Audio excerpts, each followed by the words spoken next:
Hello everyone, welcome back. So in this video we are going to study the next jump or transfer statement, that is go to and exit.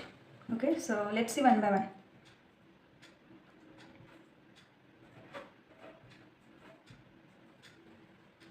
तो हमारा next होगा transfer statement और break statement, sorry jump statement, that is go to.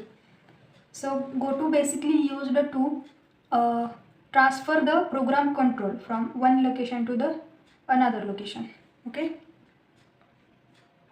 so it is the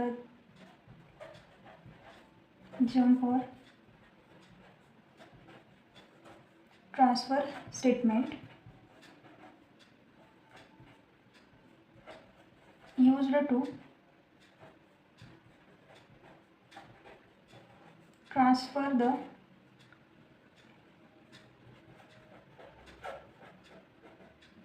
program control from one location to another. Okay, and next हमारा होगा exit, या फिर हम exit zero कह सकते हैं इसे. उसे लिखने का सिंटैक्स एग्जैक्टली ऐसा ही, exit in the parenthesis zero. Okay, so exit zero basically हम यूज़ करते हैं अगर हमें प्रोग्राम से एग्जिट करना हो या फिर प्रोग्राम वही टर्मिनेट करना हो. Okay, so in that situation हम एग्जिट ज़ीरो यूज़ करते हैं. It's basically similar to the break. Okay, so it is also jump or transfer statement. It is used to terminate or exit from the program. ठीक है, तो अब हम इन दोनों का यूज़ जो है एक प्रोग्राम में करेंगे तो उससे आपको और ज़्यादा क्लियर होगा. ठीक है, तो एग्जांपल देखते हैं. हम क्या करेंगे, एक नंबर इनपुट लेंगे. ठीक है, वो नंबर इवन है या ऑड है वो चेक करेंगे हम गो टू एंड एग्जिट की मदद से. ठीक है, तो प्रोग्राम देखिए. पहले तो हम रिक्वायर्ड लाइब्रेरीज इंक्लूड करेंगे, that is #include stdio.h. इसमें सब इनपुट आउटपुट हमें जो लगते हैं लाइब्रेरी फंक्शंस वो ये लाइब्रेरी इंक्लूड करते हैं, that is printf scanf. Okay, like that. And next हमारी होगी #include conaio.h, दैट इज़, और इसमें हम लाइक गेट सी एच हो गया या पुट सी एच हो गया, CLR SCR, क्लियर स्क्रीन, इन जैसे जो इनबिल्ट मेथड्स है वो ये लाइब्रेरी या हिडर इस हिडर में आते हैं. ठीक है, तो अब हम मेन फंक्शन लिखेंगे. बेसिकली हम void मेन, इसका जो रिटर्न टाइप है void है, void मेन. अब हमें क्या करना है, एक वेरिएबल में जो भी यूज़र नंबर इनपुट करेगा उसके लिए हमें एक वेरिएबल लगेगा. तो हम अब वो डिक्लेयर करते हैं, दैट इज़ इंट. सपोज हम नंबर के लिए n लिया और उसका डेटा टाइप है इंटीजर. तो अब हम सिंपल एक मैसेज देंगे यूज़र को, इंटर अ नंबर. ठीक है, और वो फिर स्टोर भी करना है हमें. तो स्कैनफ में इसका डेटा टाइप इंटीजर है तो %d एंड एम्परसेंड एंड ये लोकेट करता है मेमोरी लोकेशन. ठीक है, यहाँ तो सिर्फ सिंपल है और क्लियर है. ठीक है, तो अभी हम इस नंबर पर हम एक कंडीशन चेक करेंगे कि वो नंबर इवन है या ऑड. तो हमें पता है वो, सिंपली हम इफ़ कंडीशनल स्टेटमेंट लेंगे, if n mod 2 equals to 0. ठीक है, अगर इस नंबर को हम 2 से डिवाइड करेंगे और जब रिमाइंडर 0 आएगी तब हमें क्या करना है, गो टू इवन कोलन.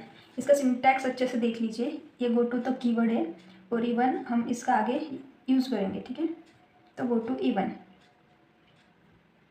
और हमें सिंपली क्या करना है यहाँ पर, एग्जिट 0, एल्स भी इफ का ब्लॉक यहाँ पर क्लोज होगा, एल्स का ब्लॉक चालू होगा, एल्स गो टू ऑड, ठीक है। अभी उसका ब्लॉक यहाँ पर क्लोज हो गया। तब हमें इन दोनों की डेफिनेशंस लिखनी है यहाँ पर, तो हम इवन की लिखते हैं पहले। तो इवन में हमें सिंपली प्रिंट क्या करना है, इवन नंबर,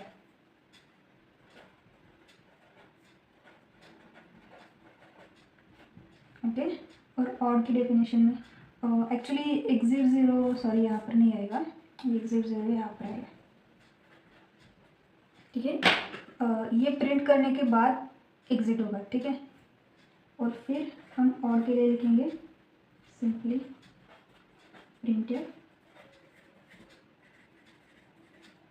ऑड नंबर, और ये मेन ब्लॉक यहाँ पर हम क्लोज करेंगे। तो इसका एग्जीक्यूशन देखते हैं हम अच्छे से। पहले तो ये 2 हेडर्स हो गए, ठीक है। अब यहाँ पर हमने मेन फंक्शन चालू किया, दैट इज़ वर्ड मेन।